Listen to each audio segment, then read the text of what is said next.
Today we're going to be looking at the Piaute Deadfall. This is one of my favorite deadfalls because it's fairly easy to make. It's really sensitive, and you make it a couple times and you should have it pretty well down pat. The biggest thing is gauging how big of an object to use for your deadfall.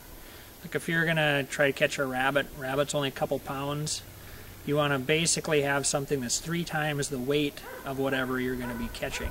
So, you know, if your rabbit's, let's say a bigger rabbit, woodchuck, rabbit, partridge, if you had something that was 5 pounds, you know, all these animals kind of fit within that range. So you're going to want an object that's 15 pounds or slightly heavier.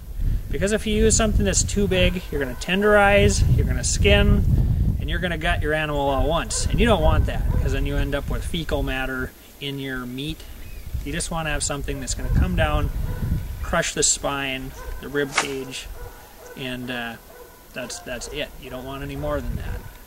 So we're going to focus on a Piaute trap that's big enough for these 3 particular animals, especially the rabbit and the woodchuck. So we start with the stick. This stick here is roughly, using my finger measurements again, be about 13 inches long. It's about thumb thick, thumb to pointer finger thickness. You take and you cut a notch in it right there to fit this notch in your upright stick. And as you can see, the difference in that, so the stick's about 9, the other one's about 12 to 13 inches. So you got your ends cut, you want to have them tapered up like that, fairly flat on top. Cut this notch in with your Leatherman or sharp knife. You want it so it pivots, about like that, with at least a couple inches hanging over up on this part.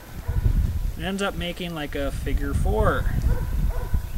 When you're done, your string wraps from this point onto your stick, which wraps around like this.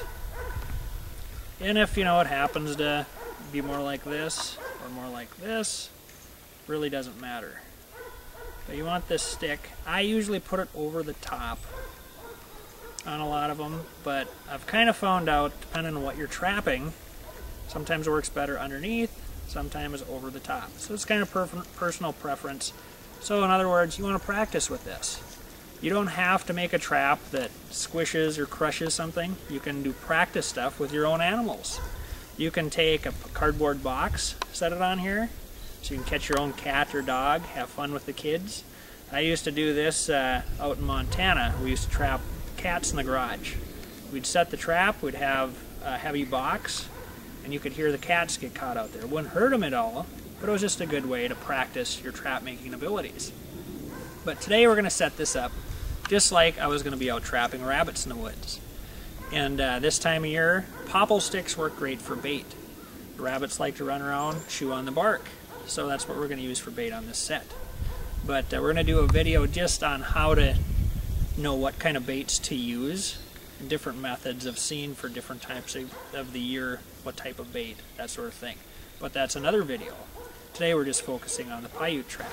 So we've got our weight here, which is fairly heavy. But this is what we're going to be using today.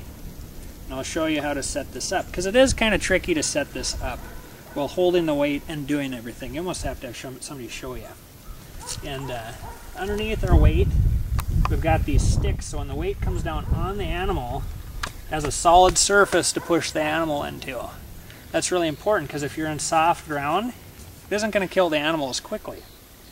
And another thing to remember what this is check your state laws on trapping. Make sure you know that if you are going to go out and trap rabbits, that you can do it in your state, because some states don't allow trapping. So then again, you want to be practicing with cardboard box, clothes basket, something like that that's non-lethal. But another thing is where your stick is going to be. You want a piece of wood underneath of it to keep your stick from getting pushed into the ground. So the way I usually set these up is I'll take and hold up the object with my head like that. Take the stick, get this set up like this. Bring your weight down. I always like to have it so it's on the outside edge. Make sure it balances before you do everything. Balances out like that. Okay. And once again, be careful doing this, because pieces go flying everywhere when these go off. So you don't want to get a stick in the eye or something. But as you can see, it doesn't take much pressure to hold this whole thing up with the string like that. You take your trigger stick, which is pushed in just so it has enough traction, you could say, to hold your bait stick, or your other trigger stick here, because this is your bait stick more or less. And you want to slowly, because see now it wants to roll a little bit, so you just want to get it just right so it holds everything up. So when something comes through here to eat on your popple sticks in the background, they'll push on that and set the trap off.